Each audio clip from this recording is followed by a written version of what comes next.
¿Qué está pasando en Ecuador y en el mundo? En Poco se habla, te contamos sin enredos lo que pasa en la política, para que tú y nosotros podamos entenderla y tomar postura. Poco se habla, el podcast donde hablamos de política sin enredos y de forma directa. Hoy me acompaña Doménica Loaiza y una invitada muy especial, Rebeca Morla, consultora en comunicación y marketing político con más de 10 años de experiencia. Hola Luciana, hola a todos los que nos escuchan. Qué gusto poder estar aquí y compartir con esta invitada tan especial. Rebeca, bienvenida, qué gusto tenerte, ¿cómo estás? Chicas, muchísimas gracias por la invitación y a todos los que nos ven y nos escuchan, pues qué gusto estar con ustedes. Me gusta mucho y la felicito a todos los que están haciendo este espacio porque creo que necesitamos más espacios como estos para hablar de política en Ecuador. Sí, aparte que yo creo que es súper necesario este espacio para hablar un poquito más de la comunicación política que estamos teniendo en nuestro país hoy en día y que ha sido súper diferente de años anteriores. Sí, por eso hoy vamos a hablar justamente de eso, de cómo influye la comunicación política en la confianza que tenemos o no en las instituciones. La comunicación es una herramienta clave para cualquier gobierno, pero ¿hasta qué punto su uso es bueno o es malo y se puede reforzar o debilitar incluso la credibilidad de esa institución? Por ejemplo, hace poco con la captura de Fito, vemos que mucha gente le aplaudió al gobierno porque fue un triunfo para el gobierno, pero al momento en el que justificaron o dijeron que gracias a esta captura de Fito fue gracias a un proyecto de ley que se había aprobado últimamente en la Asamblea, esto generó varias críticas por parte del ciudadano. Entonces, ¿sirve comunicar logros si luego se va a usar con fines políticos o le termina jugando en contra? A ver, vamos por partes, porque hay varios temas que tratar aquí y que explicar, ¿no? Primero que nada hay que entender que la comunicación institucional no se trata solamente de transmitir lo que el gobierno está haciendo o lo que el gobierno quiere informar. Es decir, cada producto comunicacional, entiéndase foto, video, reel, TikTok, etcétera, todo tiene un elemento de comunicación simbólica que va mucho más allá de eso. Es decir, a través de la comunicación y los productos de comunicación política nosotros comunicamos otro tipo de cosas, como por ejemplo, quién manda, qué valores representa el poder, a quiénes representa el poder, cómo se diferencia este gobierno de los anteriores y, lo más importante de todo, por qué deberíamos nosotros confiar en el gobierno, sea este o cualquiera, ¿no? Entonces, en ese sentido es muy, muy importante hablar de la coherencia en la comunicación, la coherencia entre lo que se dice y lo que está pasando, porque en el momento en que el gobierno me transmite un mensaje que a mí como ciudadano no me conecta, no hace clic, en lugar de generar confianza, ¿qué es lo que yo estoy haciendo? Estoy haciendo que el ciudadano sospeche, que el ciudadano dude, ¿verdad? Y de esa manera el mismo discurso podría estar erosionando esa legitimidad que el gobierno tiene que buscar mantener. Entonces, a eso se suma otro factor muy importante y es el hecho de que los medios de comunicación influyen mucho en la discusión y en este caso, y lo que estamos viviendo hoy en día, vemos que la mayor parte de los medios de comunicación parece que están jugando a favor del gobierno y hay muchas preguntas que deberían hacerse sobre los temas que son de interés nacional y que todos tenemos muchas preguntas que no están siendo respondidas porque los medios de comunicación no están cuestionando muchas de las cosas que deberíamos estarle cuestionando al poder. Entonces, en ese sentido, definitivamente influye el tema de la coherencia y cómo transmitir mensajes que no hacen sentido con el imaginario ciudadano, pues puede terminar perjudicando al gobierno, que en este caso es el que está emitiendo los mensajes. Sí, totalmente. O sea, yo creo que hoy en día es mucho de que lo que se dice, se habla. O sea, tiene que ir mucho esta coherencia entre ambas partes, como tú lo mencionabas. Aparte que también,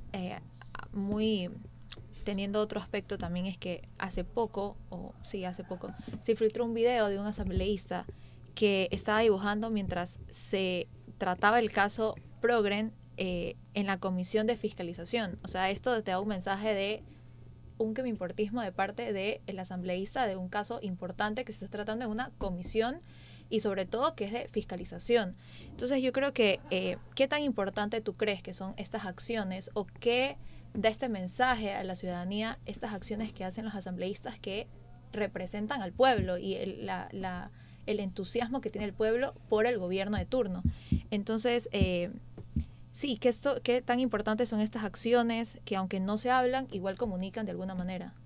Mira, hay una regla en la comunicación política, sobre todo. En política todo comunica, absolutamente todo comunica. Y de hecho hay muchos momentos que pueden llegar a ser trascendentales y que no necesariamente son verbalizados, no necesariamente vienen de las palabras. En la política, los gestos, las actitudes, hasta los silencios, todo eso comunica. Entonces, en este caso, que vemos este chico que estaba haciendo un dibujo de una manga en plena discusión del caso Progen y demás, no solo transmite desinterés, sino transmite la poca responsabilidad que puede tener en ese momento esta persona, aunque digan que sí, que yo dibujo para concentrarme y por ahí salieron unos defensores tratando de meter ahí o de aliviar un poquito la situación.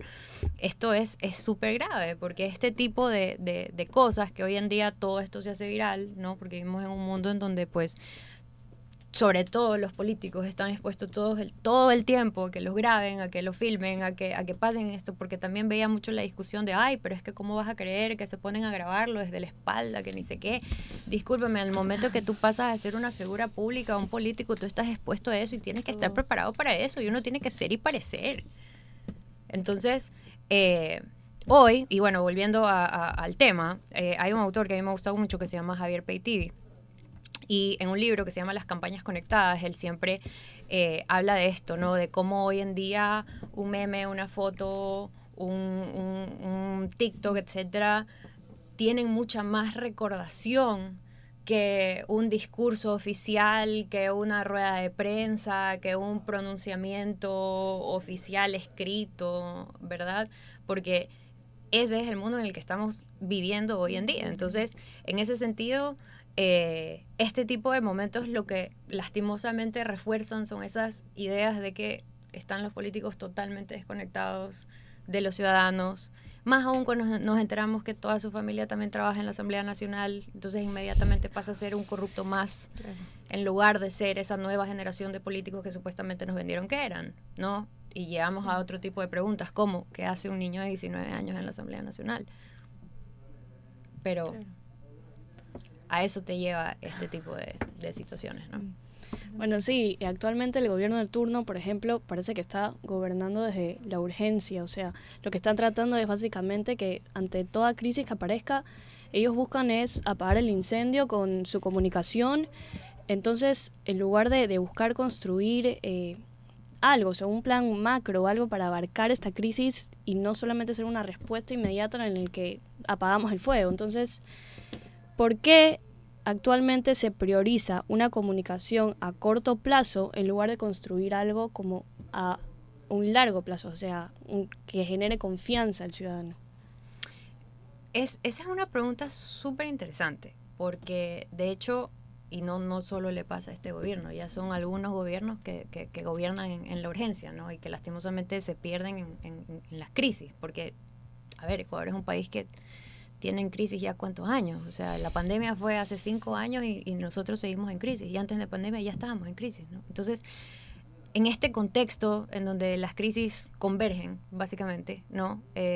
Vemos a los políticos, pues, gobernar desde la crisis, ¿no? Y se responde a las crisis con comunicados rápidos, con un mensaje en X, con una rueda de prensa ahí improvisada, en donde no se responden las preguntas que se hacen, sino que quedan muchos temas ahí al aire, y luego esos temas al aire son nuevas preguntas que nos hacemos los ciudadanos. Entonces todo contribuye a vivir en esta lógica de la inmediatez y no del mediano o largo plazo. Entonces, en ese sentido, Si nosotros lo que queremos es construir confianza, la confianza no se construye ni desde lo rápido, ni desde lo fácil, ni desde la inmediatez. Al contrario, tiene que haber una postura sólida, estable, sostenida en el tiempo, porque solamente la repetición en el tiempo es lo que te aporta a esa construcción de confianza. Entonces, en ese sentido, sí llama la atención, ¿no? Porque a veces uno dice, bueno, ¿esto es intencional o no?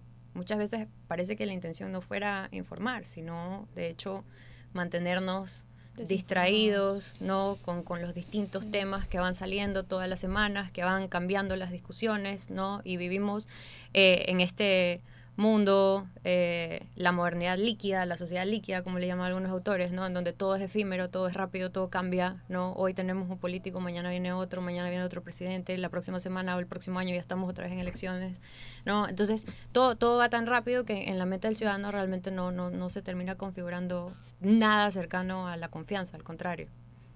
Sí, aparte que estas prácticas, como tú lo mencionabas, han venido desde tantas décadas, o sea, hace mucho tiempo atrás, que ya las personas siempre piensan, es más de lo mismo. Como que no hay ese cambio de chip todavía en las personas. Simplemente se utiliza como, es que siempre es lo mismo. Y ya yo creo que va ese desinterés tanto en la política como en el gobierno, como lo que se hace, lo que no se hace, o las propuestas que ponen los políticos. Entonces, que aunque hagan algo bien, ya nadie lo cree, porque sienten que lo están haciendo mucho para su imagen y no porque realmente es lo que está sucediendo, sino que solamente para su imagen. Entonces, ¿cómo tú crees que la comunicación política pueda combatir este desinterés que ya las personas tienen hoy en día en nuestro país? Es que, digamos, no es una respuesta fácil, porque no es un problema fácil y porque no es un problema de comunicación, ¿sí? Es un problema de legitimidad. Y en ese sentido, la legitimidad de la política y de los políticos se ha visto afectada por, como tú bien decías, ¿no? Tantos años, tantas cosas que hemos visto repetirse, estas prácticas, la corrupción, la impunidad, el desinterés, los políticos pensando en sus propios intereses y no en el pueblo, ¿verdad? Entonces, en ese sentido, la comunicación no es que puede entrar a hacer el maquillaje y arreglar de cierta manera ya lo que está mal. Es un problema que va mucho más al fondo, es un problema de institucionalidad, ¿no? Entonces uno desde la comunicación puede construir mensajes hermosos, campañas preciosas, eslóganes que digamos que conecten, que peguen y demás. Puedes hacer un TikTok bello, pero eso no te resuelve el problema de fondo, que es la falta de legitimidad, la falta de confianza del político en el ciudadano, y eso no lo recuperas desde TikTok, sino desde la gestión, desde la obra, desde el cara a cara, el territorio, etcétera. Entonces va mucho más allá de la comunicación. Necesitamos buenos mensajes, sí, pero necesitamos instituciones que acompañen esos mensajes.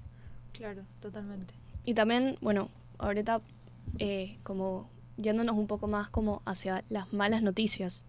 ¿Por qué muchas veces las malas noticias tienen más impacto que las buenas noticias? O sea, al punto diría yo que se empieza a normalizar mucho el tema de corrupción, de impunidad, como mencionaste. Entonces hoy en día vemos todo, nos levantamos y vemos caso metástasis, caso pantalla, caso plaga, purga. Entonces se vuelve parte de lo que del día a día, entonces, de lo cotidiano. Exacto, entonces parece que la corrupción no responde. Entonces, preguntándote por qué las malas noticias tienen a veces más impacto que las buenas noticias. Eso es un estudio súper interesante, porque ahí ya entra toda la parte de cómo funciona nuestro cerebro, ¿no? Y de hecho nuestro cerebro responde con más recordación, responde con más emoción a las noticias negativas, porque las noticias negativas despiertan estos instintos de supervivencia que nosotros naturalmente tenemos en el cerebro. Entonces, cuando los marcos mentales en torno a las cosas son negativos, ¿no? Cuando la discusión o el tema viene desde el miedo, desde el peligro, desde la incertidumbre, desde la crisis per se, eso activa ciertas respuestas neuronales que reaccionan de manera más fuerte, más intensa que lo que reaccionan con un estímulo de una noticia positiva. O sea, simplemente así funciona nuestro cerebro. ¿Y qué pasa con eso? Las noticias negativas, de cierta manera, solo reafirman estas ideas ya preestablecidas que nosotros tenemos. Por eso es tan fácil caer en el todo está mal, todo siempre ha estado mal, ¿no? Tierra de nadie, eso les encanta, tierra de nadie, ¿no? Cuando vemos que 2, 3 cosas van mal, entonces vivimos en tierra de nadie, todo va a estar peor, o sea, es muy, muy fácil caer en eso por este tipo de información que nos llega y cómo responde nuestro cerebro hacia eso. Entonces, en ese sentido, también influye mucho el hecho de lo que veíamos, ¿no? Ya como el ciudadano, su cotidianidad es lo negativo, lo malo, eso le hace más clic que lo positivo, porque es lo que vive, lo que ve a su alrededor.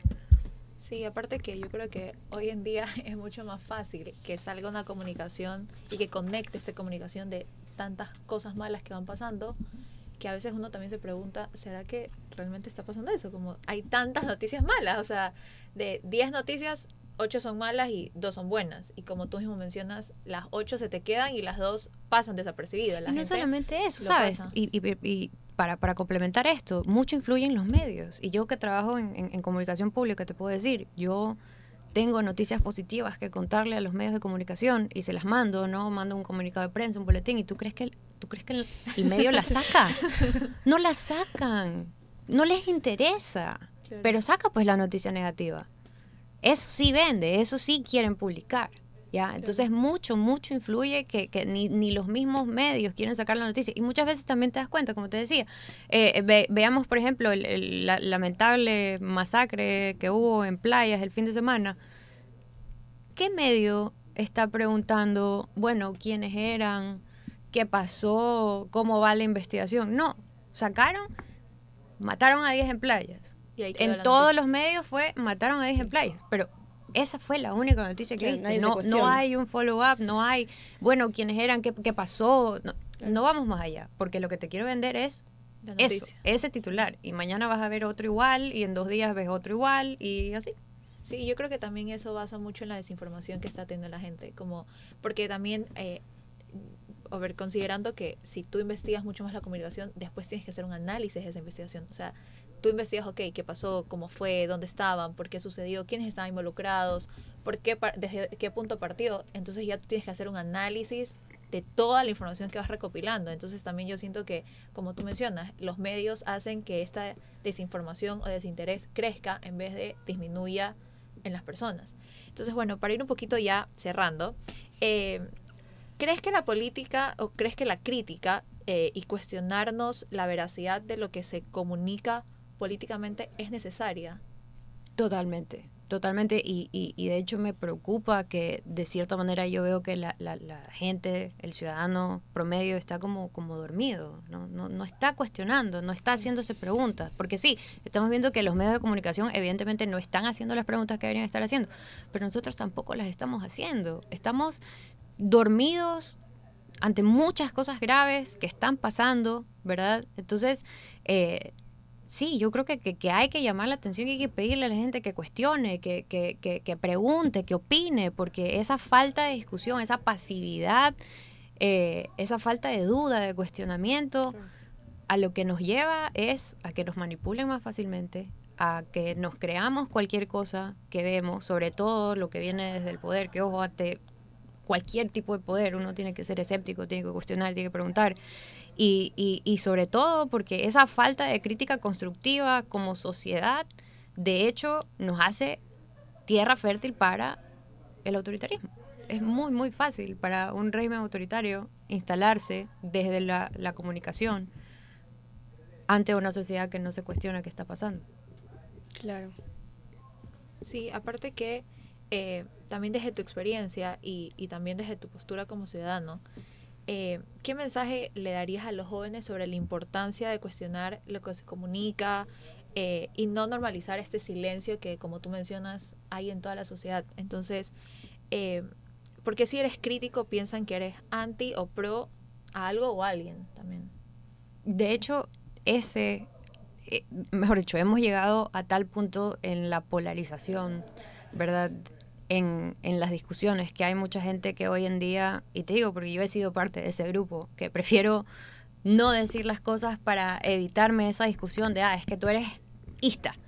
Algo que termine en ista, en ismo, ¿verdad? O tú eres anti ni sé qué, o tú eres pro esto de acá. Y eso nos lleva a simplemente aislarnos, guardarnos nuestras opiniones o simplemente no entrar por la pereza de entrar en la discusión.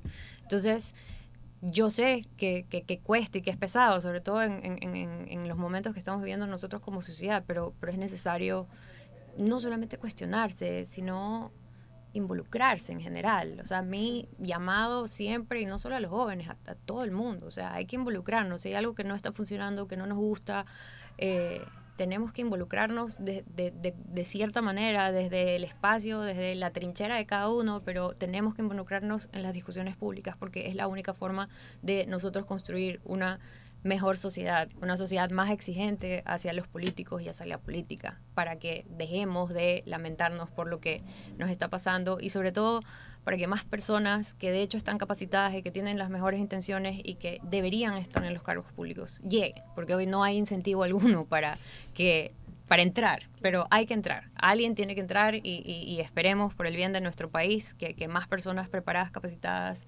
lleguen a los cargos de poder y podamos salir de alguna de las crisis que vivimos, ¿no? Sí, bueno, gracias Rebeca por acompañarnos hoy, tenerte en este podcast, este capítulo me pareció increíble, me parece que tratamos temas muy importantes y que todo el mundo tiene que escuchar y ser más consciente de aquello. Y también, o sea, este episodio también es un llamado a mirar con más atención realmente lo que se está comunicando y lo que se está dando. Entonces, la credibilidad institucional no se tiene que improvisar, sino que se tiene que construir con coherencia entre lo que se dice y entre lo que se hace. Sí, y bueno, esto fue un poco más de Poco se habla, el espacio donde hablamos de política sin miedo a incomodar y nos escucharemos en el siguiente episodio. Muchas gracias.